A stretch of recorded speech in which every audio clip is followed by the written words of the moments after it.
बहुत बहुत बधाई देता हूं, आपका अभिनंदन करता हूं और आपको शुभकामनाएं देता हूं। और मैं विश्वास भी कर देता हूं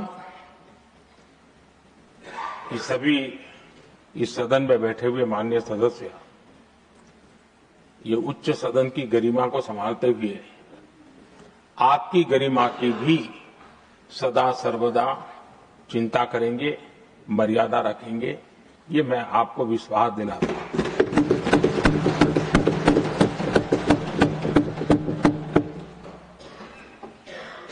हमारे सभापति जी एक सामान्य परिवार से आ रहे हैं, किसान परिवार से निकले हैं और पूरा जीवन समाज सेवा के लिए समर्पित किया है।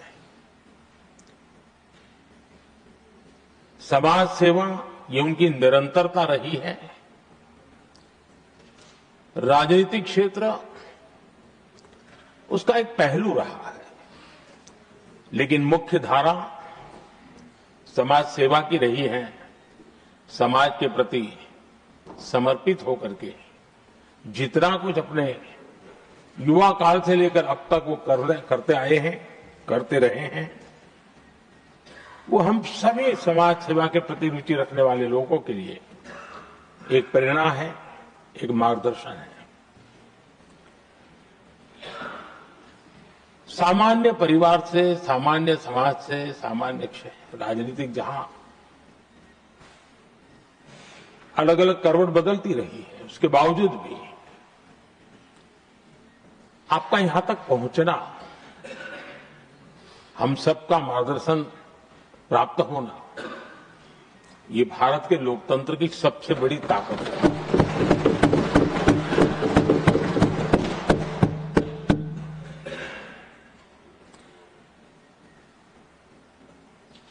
ये मेरा सद्भाग्य रहा है कि मैं आपको लंबे अरसे से परिचित रहा हूं, सार्वजनिक जीवन में साथ साथ काम करने का अवसर भी मिला है। लेकिन प्रधानमंत्री के रूप में जब मुझे यहां दायित्व मिला और जब मैंने आपको अलग अलग जिम्मेवारियां में काम करते देखा, तो मेरे मन पर अतिशय सकारात्मक भाव जगना बहुत स्वाभाविक था।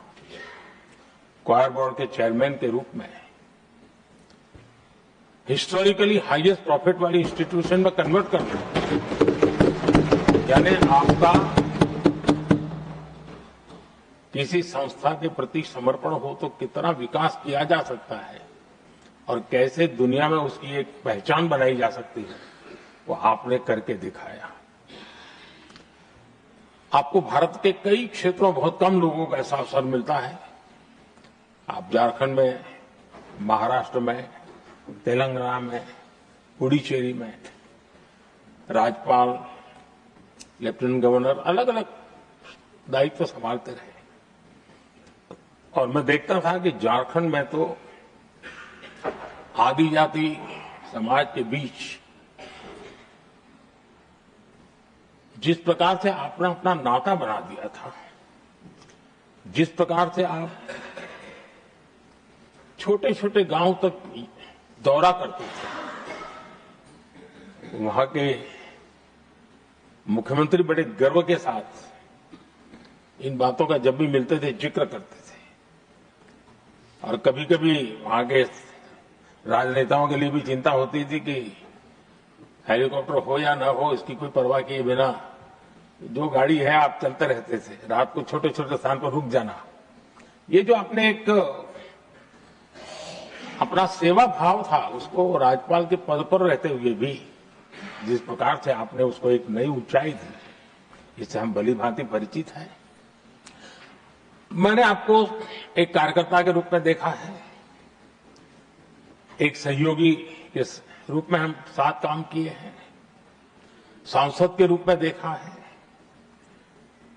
अलग अलग पदों पर देखते हुए आज यहां पर पहुंचे। लेकिन मैंने एक बात महसूस की है कि आमतौर पर सार्वजनिक जीवन में पद पर पहुंचने के बाद कभी लोग पद का भार अनुभव करते हैं और कभी कभी प्रोटोकॉल में दब जाते हैं। लेकिन मैंने देखा है कि आपको और प्रोटोकॉल का कोई नाता ही नहीं रहा है। आप प्रोटोकॉल के परे रहे। और मैं समझता हूं सार्वजनिक जीवन में प्रोटोकॉल से मुक्त जीवन की एक ताकत होती है और वो ताकत हम हमेशा आप में अनुभव करते रहे हैं और ये हमारे लिए गर्व का विषय है। आदरणीय सभापति जी, आपके व्यक्तित्व में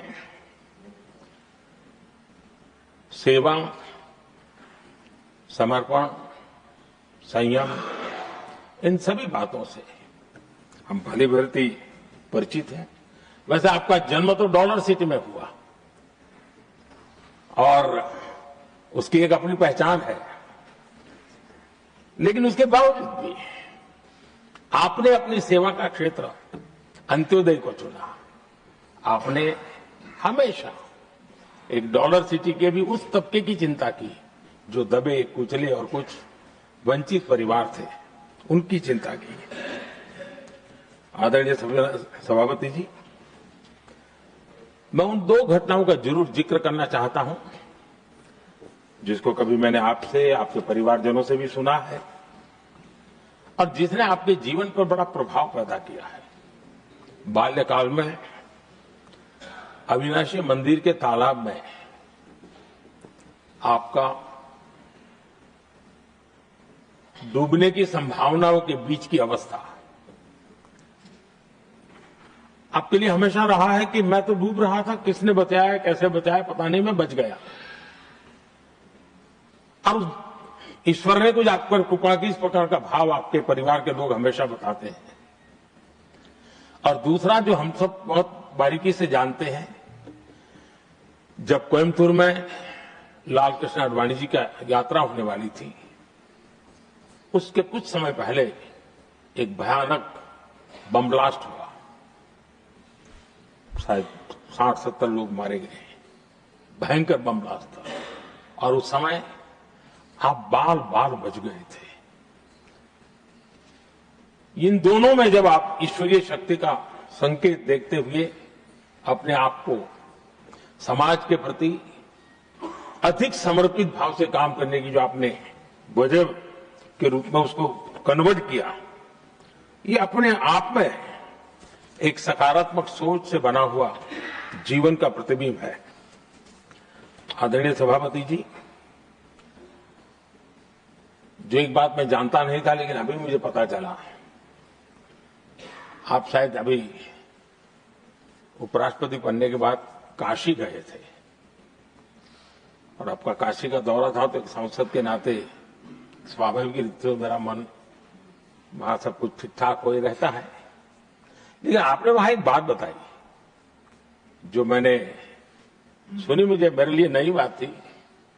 आपने वहां कहा कि आप वैसे तो नॉनवेज के आदी थे, लेकिन जब पहली बार आप काशी गए थे जीवन में और काशी में पूजा वगैरह की, मां गंगा को आपने आशीर्वाद प्राप्त किया मां गंगा से, और पता नहीं आपके भीतर एक संकल्प जगा और उस दिन से आपने तय किया कि आप अब नॉनवेज नहीं खाएंगे। अब ये कोई न कोई सात्विक भाव, कोई नॉनवेज खाने वाले बुरे हैं ऐसा मैं नहीं कह रहा हूं, लेकिन आपके मन में काशी की धरती पर विचार आया, तो एक सांसद के नाते